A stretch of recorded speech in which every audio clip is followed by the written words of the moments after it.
My name's Ashley James, and I want to welcome you to another webinar in this series of webinars brought to you by IPRS Health. And today, as you can see, we're going to be talking about sleep, how and why it happens, and why it matters, both for health in general, but mainly musculoskeletal health and our bones and our joints and things you would associate with that. So, the discussion points that we're going to run through today: how sleep occurs, what makes us sleep in the first place, why is it so important? What happens when we sleep, so we're going to talk about the sleep cycle, the stages of sleep and their individual functions, what the consequences of poor sleep are, and most importantly, how can we potentially improve sleep, and some practical tips along those lines that might be able to help us get a better night's sleep. So, how does sleep occur? And there's two main reasons why sleep occurs. One is the natural internal clock that we all have, and two is this thing called sleep pressure. And we're going to talk a little bit more about both of those now. So this natural internal clock is also called our circadian rhythm. This might be a term you're familiar with, particularly any of those who've done a lot of traveling. This is something that's always affected by jet lag quite significantly, and we'll talk about why. So this diagram here is to represent our daily circadian rhythm, and it's rough, and these times will change throughout the year in terms of sunrise and sunset, and the times of eating and things will change for each individual. But roughly, we have the sunrise here around 5:30, so we're assuming it's summertime, and the day goes on until about 8 o'clock where the sun sets, and in between we have waking, our lunch, our dinner, and our sleep time around 10 o'clock. We've marked it as on here. The wavy line that you see in the middle is our core body temperature, and as you can see, our core body temperature drops in the night and gradually rises throughout the day, peaking around dinner time around 7 o'clock-ish. Now, this is important as it's one of the things that regulates our circadian rhythm, so our core body temperature is really important, and this will become apparent, or more apparent, why it's important when we get to our sleep tips at the end. There's also another thing that happens around an hour or two after the sun has set and the dark has kicked in, and that's the release of this hormone called melatonin. Now, melatonin is a really important chemical, and you may have heard of it before. Again, if you've done a lot of traveling, you can get melatonin supplements. So melatonin acts as the starter gun in the race of sleep, if you like. So it doesn't participate or do much once sleep has occurred, but what it does, once melatonin is released, it signals all the other processes in your body that it's time to sleep, and it starts those processes for us. So when we travel abroad, for example, or we go more than 1 or 2 time zones away, and the time of day is shifted, this melatonin release stays consistent because it regulates through our core body temperature and some of the other things that we're going to discuss in a second. So to supplement melatonin can help to trigger sleep if you're in a different country that requires it, but generally in this country there's no need to supplement melatonin unless there's a specific medical condition for it. So that's the role of melatonin. What else moderates our circadian rhythm? So food, when we eat, that moderates our circadian rhythm. As we've said, core body temperature, that regulates it. Exercise can help regulate our circadian rhythm. And interestingly, social interactions. So when we're at work, this can also help to moderate our circadian rhythm. But the main one, as it's the most consistent, is sunlight. And sunlight is a very good indicator of our circadian rhythm. So our natural circadian rhythm, if we take it away from sunlight, is around 24.5 hours. It's just over that 24-hour period. If you're exposed to no light whatsoever over a period of time, your natural circadian rhythm will settle at around 24.5 hours, whereas the sun acts as a fine tuner, if you like, and keeps us on that exact 24-hour course for our circadian rhythm. The other thing we wanted to talk about was sleep pressure, and this occurs because of a chemical called adenosine. So adenosine is a chemical which are signaled here by these blue little chemicals, and the pink is our receptors in our brain. And what happens all day, the adenosine levels in our system start really low in the morning, and as we go throughout the day, these adenosine molecules bind to receptors in the brain and they build up and up and up throughout the entirety of the day until we get towards the end of the day and it causes us to sleep. So this build-up of sleep pressure is really important in terms of triggering sleep. So one of the things that can affect this sleep pressure is something you're all going to be familiar with, and it's caffeine. So what caffeine does, our red molecules here are our caffeine molecules, it beats our adenosine molecules to it. And our caffeine molecules start to bind to the same receptors as the adenosine would normally do. And what that does is it blocks the adenosine binding and it prevents the buildup of sleep pressure. So that's why a couple of cups of coffee in the day can keep you awake, because it prevents the buildup of that sleep pressure. So that's how we sleep. So what happens once we are or have managed to get to sleep, and what are the processes that occur there? So as we've said, there's a drop in core temperature. There's paralysis of the muscles, and this happens in a certain specific time of our sleep. Sense organ information only goes so far. So sight and sound and taste and things of that nature, they get blocked at the level of the brainstem, which is obviously what keeps us asleep. So we don't hear, all the sounds don't get all the way into our brain, and that stops us from waking up. You lose the conscious sense of time. So I'm sure there's many of us here that have fallen asleep for 5 minutes, and you wake up and it feels like you've been asleep for an hour maybe. You lose that conscious sense of time. But interestingly, your body still records time quite accurately. And I'm sure this also has happened to a lot of people where you need to be up at a certain time. You need to be up for 7 a.m. So you set your alarm for 7 a.m.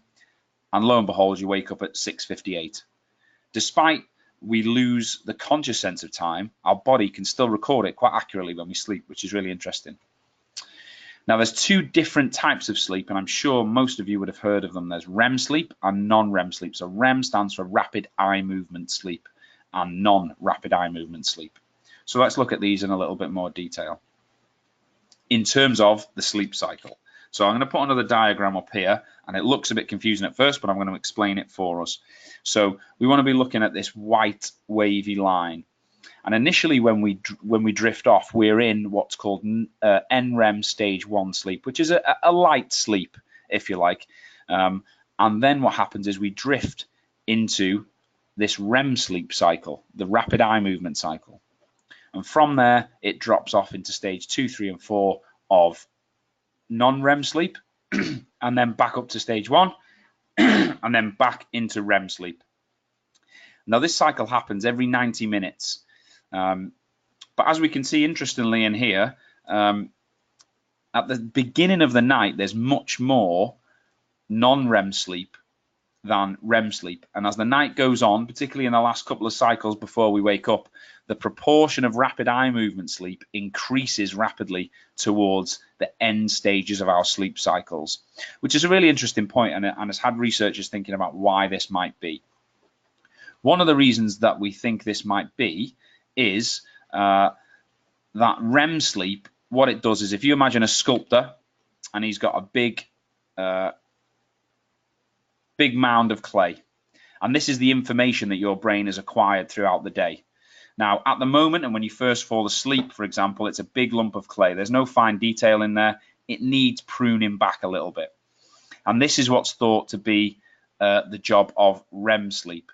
So the reason there's a larger proportion of non-REM sleep, at the start of the sleep cycles, is it's non-REM sleep's job to prune away some of the information, some of the non-important information that you don't need. It gets rid of that. And then the REM sleep, what's REM sleep's job is to add the detail. So as the night goes on and more pruning has occurred, towards the end stages of sleep, more detail now needs to be added because you've gotten rid of all the information that you didn't need. So that's why the longer proportions of REM sleep occur towards the latter stages of the sleep cycles throughout the night. So what happens in each of them, and why are they important? So as we've said, there's 4 stages of non-REM sleep, and REM sleep is sandwiched in between stage 1 and 2 of non-REM sleep. So as we've said, stage 1 of non-REM sleep is a light sleep. The eyes move slowly, the muscle activity slows, but muscle contractions can still happen, and that's why where you might get the feeling that you're falling and you suddenly jerk. You can get muscle jerks in this portion of sleep. Stage 2, eye movement completely stops, brainwaves start to slow down, the heart rate slows down, and this is where the synaptic pruning of information, so this getting rid of information we don't need, starts to occur, and memory consolidation starts to come to fruition. So this is where we start to embed our memories. Stage 3 is real deep sleep, and there's delta waves there, which are essentially just slow brain waves. And this is where sleepwalking can occur. And stage 4, so it moves short-term memories to long-term memories, and also it's not just memory that we're concerned with sleep. There's also lots of other vital functions that occur, so muscle restoration, immune system restoration. These are all really important functions that occur during the deep stages of sleep. And those stage 3 and 4 are bracketed together as now they're considered as one rather than 2 stages, but they're just considered deep sleep now. So what is interesting about REM sleep? So rapid eye movement sleep is where we dream. So this guy's is having a nice little dream about maybe making a few quid. So this is where dreams occur. And actually, if you look at brainwave function when you're in rapid eye movement sleep, brainwave function is that of when you're awake, or consistent to when you're awake. And in some parts of the brain, it can be up to 30% higher than when you're in waking state. So as we said, there's lots of important detail that's added to memories in this stage. It's where creativity can develop. There's lots of functions of rapid eye movement sleep that are really important for the brain. Now, in terms of rapid eye movement and non-rapid eye movement sleep, when we think about what's most important, you know, some of you might be thinking, oh, which is the one we can do without, or can we cut down on? And what the research tells us is that they're both equally as important as each other. So if you starve yourself of sleep and you keep yourself awake, the first night after you go back to sleep, your body will do more non-rapid eye movement sleep. So it'll stay in those deeper stages of sleep for longer periods. That might make you think, well, non-REM sleep is more important then because it's the first one that the body tries to claw back. But then subsequently, if you look at the days 2, 3, and 4 after you've deprived yourself of sleep, then the amount of rapid eye movement sleep then increases exponentially. So your body tries to catch up on both equally over a time period that's appropriate. So how long should we be sleeping for? Ideally between 7 and 9 hours. That's what the research tells us is between 7 and 9 hours is ideal. Anything less than 6, and it starts to have a detrimental effect on our physical and our cognitive, or our ability to think and its function. Reaction times reduce, short-term memory is poorer, problem-solving ability isn't as sharp as it would be if we'd have had the 7 to 9. Strength, speed, power, they all reduce. If you are a male and you are getting less than 6 hours sleep consistently, it's likely that your testosterone levels are that of someone 10 years older. So it has a significant effect on those things as well. And the list goes on here of things that it affects. So let's talk a little bit more about these. What are the effects of not getting an ideal night's sleep? So this is a pretty damning slide because if we look here, there's an increased risk of cancer, bowel, prostate, and breast, Alzheimer's, cardiovascular disease, and reduced immune system function, which can open you up to a host of other things. So there can be some quite dire consequences to not getting sufficient sleep from this point of view. There's also a reduced likelihood of a car accident occurring if you're underslept. So if you have been awake for more than 20 hours, which doesn't occur in most of us, but can occur in some professions, you are as cognitively and physically impaired as if you were legally drunk. So you can see how lack of sleep really does affect your physical ability. When they've looked at the data in professional sport, for example, they've found that athletes that sleep less are much more prone to injury than athletes that get the 7 to 9 hours that we've advocated before. So those are some broader effects of not getting ideal sleep that obviously are quite dire. But what about sleep and musculoskeletal issues, so aches and pains in the body? So poor sleep has demonstrated, and this is an important fact, the development of musculoskeletal chronic pain. So if you have an acute pain, an injury, for example, if your sleep is poor and you're not getting a consistent 7 to 9 hours, it increases your chances of that pain developing and prolonging and staying around for a longer period of time. And if we look at back pain in particular, they found that people with lower back pain have poorer sleep quality and quantity, increased sleep disturbances, increased time taken to fall to sleep, poorer daytime function, greater sleep dissatisfaction. So as we can see, with musculoskeletal issues in sleep, they really do go hand in hand, and it's important to try and get a handle on them in the early stages of injury. So how can we do that? One of the ways in which we can do that is by maximizing our sleep hygiene. Now, some of you may be familiar with this term, but we're going to run through our top 10 tips of sleep hygiene. So what is it? They're habits and practices that are conducive to sleeping well on a regular basis. So that's all sleep hygiene is. It's trying to get some habits and practices in that are going to maximize your ability to sleep well regularly. So the first one is to keep a consistent sleep schedule, getting up at the same time every day, even on weekends or during holidays. It's really important to keep that consistent schedule. Set a bedtime that's early enough for you to get at least 7 to 9 hours. So it's no good going to bed at 1 in the morning if you've got to be up at 6. You're not giving yourself the opportunity to sleep correctly. Establish a relaxing bedtime routine. So, and it says there a hot bath can help, and this is for physiological reasons really as well. So when you have a hot bath, people often say, oh, I feel really nice and warm and that's why I sleep better. It's actually the opposite. So when you get out of a hot bath, all the heat escapes from your body quite quickly because you're vasodilated. So essentially all the blood vessels have opened and it's easier for heat to leave your body. So when you get out of a warm bath, heat leaves your body quite quickly, and this gives you a little drop in your core body temperature, and that's what triggers sleep, along with the melatonin release and along with those other things we've discussed. So having a hot bath before bed, if you're struggling to sleep, can be a nice little thing to add in that's just going to help and maximize that trigger of that drop in core body temperature. Make your bedroom quiet and relaxing, and keep the room to a cool, comfortable temperature. Your brain and your body needs to cool a little to induce sleep, and we've already talked about that. Use your bed only for sleep and sex. So if you're up on your iPad or on the laptop or marking books or doing anything other than those things in the bedroom, then you're leaving yourself open to not sleeping as well as you possibly could. Limit your light exposure to bright light in the evening. So even a simple thing like once it's dark, turning off all the other lights in the house except for the room that you're in. So when you're going from one room to the other, if you need to for any reason, you're not immediately exposed to that bright light, and it's going to make you think, do I need to switch this light on?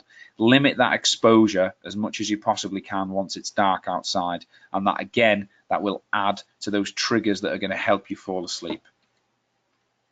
Turn off electronic devices, as said in a couple of previous ones and the last one.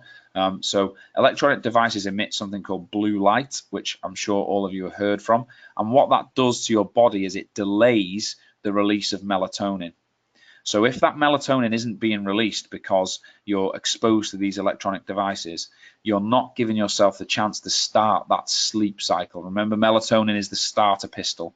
So if we're not letting that starter pistol go off, nothing else knows that it's supposed to start to trigger sleep. So it's really important that you allow that melatonin to work around bedtime. Avoid consuming caffeine. As we've discussed, that's going to block adenosine. It's going to block that buildup of sleep pressure throughout the day, and we want to avoid that. Avoid consuming alcohol. Although alcohol is a sedative and can help you sleep, the quality of that sleep and those sleep cycles don't look the same after you've consumed alcohol, and it's not advantageous. So avoiding consuming alcohol before bed is a good way to maximize the quality of your sleep. And reduce fluid intake, and that's for the simple reason that you don't want to be getting up and going to the toilet every 5-10 minutes once you're in bed. So reducing your fluid intake before bed whilst maintaining adequate hydration is a good way just to make sure that you don't have to get up through the night. So thanks for listening. I hope there was some good advice in there for you that's going to help you get a good night's sleep over the next couple of weeks. It'd be great to hear any feedback. If you have any questions, then please feel free to email me or speak to your IPRS Health physiotherapist, and they can give you some more information. Thank you very much.